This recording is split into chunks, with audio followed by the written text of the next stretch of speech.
सासंग जी बड़े प्यार से कहना जी, धन निरंकार जी। महापुरुषों, सुंदर विचार कि दिव्य गुण क्या हैं और क्यों है हमारे लिए जरूरी। महापुरुषों, ये जानना बहुत जरूरी है कि दिव्य गुण क्या होते हैं और क्यों हमारे लिए महत्वपूर्ण होते हैं, कि जिससे कि हमारा ये जीवन संवर जाए, हमारे जीवन में रंग भर जाए, खुशियाँ आ जाए और हम एक अच्छी ज़िंदगी जिए। तो आज इसी पर करते हैं चर्चा, बढ़ाते हैं ज्ञान को, लेते हैं माँ सुदीक्षा जी से रहम थे। दास निवेदन कर रहा है कि अभी तक चैनल को सब्सक्राइब नहीं किया है तो संदेश निरंकार के चैनल को सब्सक्राइब कर दीजिए और बेल आइकन भी प्रेस कर दीजिए।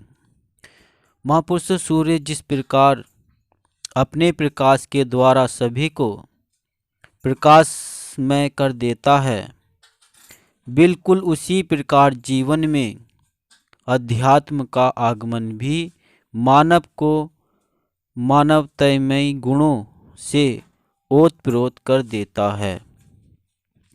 मानव सहित और मानवता युक्त मानव के अंतर को युग पुरुष बाबा अवतार सिंह जी ने संपूर्ण अवतार वाणी के शब्द संख्या 320 में स्पष्ट किया है कि एक बंदा बंदा नहीं बनदा, एक बंदा भगवान बने।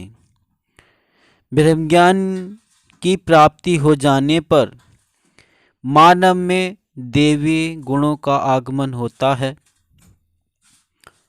जिसके फलस्वरूप ये मानवीय गुण उसके जीवन और व्यवहार में झलकने लगते हैं और वह प्राणी मात्र के कल्याण तथा सुख शांति के लिए अक्षरक होने लगता है।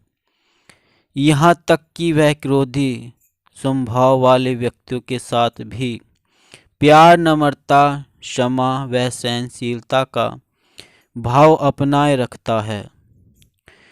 सासंगत उसके कर्म हितचिंतक, हृदय स्पर्शी एवं अनुकरणीय होते हैं। मानवता के गुणों का पर्दापण होने पर उसके अंदर से दैत्य एवं शत्रु भाव की समाप्ति होती जाती है। सासंगत वह सिया राम सब जग जानी वाली दृष्टि से सब प्राणियों को देखता है। उसकी केवल एक ही जाति होती है, मानव जाति। उसका एक ही धर्म होता है, मानव धर्म, और उसका एक ही उद्देश्य होता है, मानव कल्याण।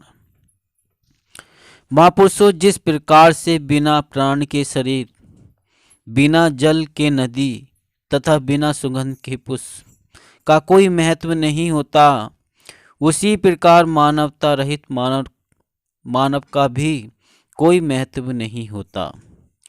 ऐसे मानव को मानव की संज्ञा भी देना उपयुक्त नहीं लगता। महापुरुषों, वर्तमान में विश्व भर में मानवता का विकास मानव जाति की प्रथम आवश्यकता है।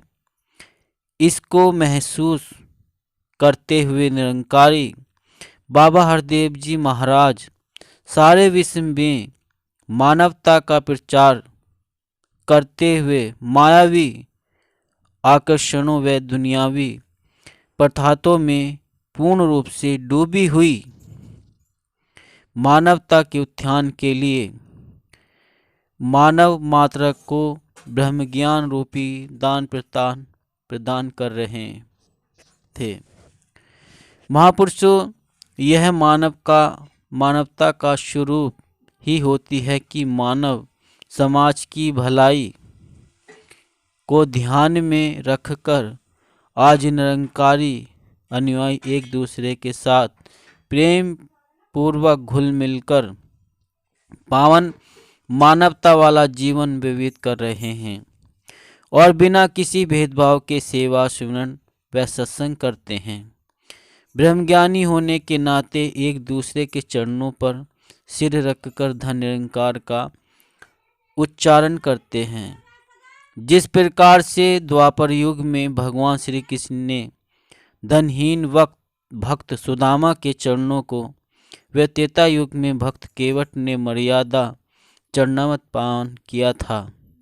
वर्तमान काल में निरंकारी महात्मा भी मानवता को साकार करते हुए एक दूसरे को सद्गुरु का स्वरूप समझकर बहुत ही श्रद्धा पूर्वक व्यवहार करते हैं। सासंगत मानवतामयी मानव का प्रत्येक कर्म सत्कर्म कल्याणकारक और लोक मंगल की कामना से युक्त होता है। मानवता रूपी दीपक की रोशनी उसे जीवन की सच्चाई पर चलने में सहायता देती है। यही कारण है कि निरंकारी बाबा जी से ब्रह्मज्ञान की प्राप्ति करके आज निरंकारी भक्त मानवता को आधार बनाकर निरंकारी मिशन की शिक्षाओं का वे अपना स्वयं का परिचय इस रूप में दे रहे हैं। न हिंदू न सिख ईसाई न मुसलमान हम, मानवता है धर्म हमारा, हम केवल इंसान हैं। तो महापुरुषों की मानवता का ही जो ये इंसानियत है, मानवता वाली बातें हैं, यही दिव्य गुण हैं। जिस इंसान के पास मानवता होती है, इंसान के पास इंसानियत होती है, जैसे फूल के पास फूल होती है, फूल के पास यानी कि सुगंध होती है, तो वैसे ही ये दिव्य गुण हैं। और दिव्य गुण तभी कहलाए जाते हैं, जैसे कि अभी दास ने बताया कि मानव के अंदर मानवता होनी जरूरी है। ये हमारे लिए दिव्य गुण जो हैं, ये हमारे सुखदायी हैं, हमारे लिए अनुयायी हैं। क्योंकि अगर हम दिव्य गुण हमारे अंदर हम उन पर चलते हैं, उन पर अपनाते हैं, तो ये हमें ही सुख देते हैं, हमारा ही कल्याण करते हैं और झोली भी सुखों से भरी रहती है।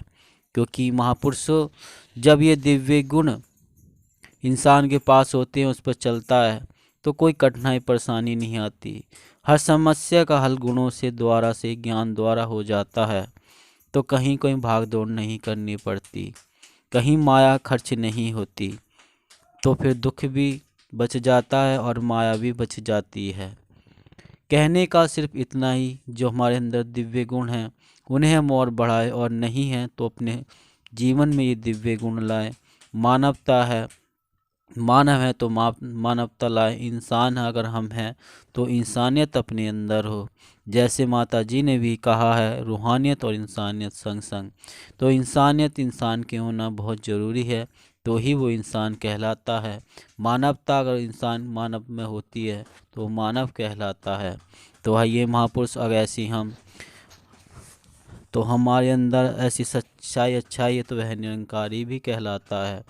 तो आप जैसे कि दास ने निवेदन कर रहा है कि अगर आपने अभी तक चैनल को सब्सक्राइब नहीं किया है तो संदेश निरंकारी का चैनल को सब्सक्राइब कर दीजिए और बेल आइकन भी प्रेस कर दीजिए। दास मनीष फिर मिलता हूँ अगली नेक्स्ट वीडियो में। आप सभी के चरणों में दास का प्यार भरा धन निरंकार जी।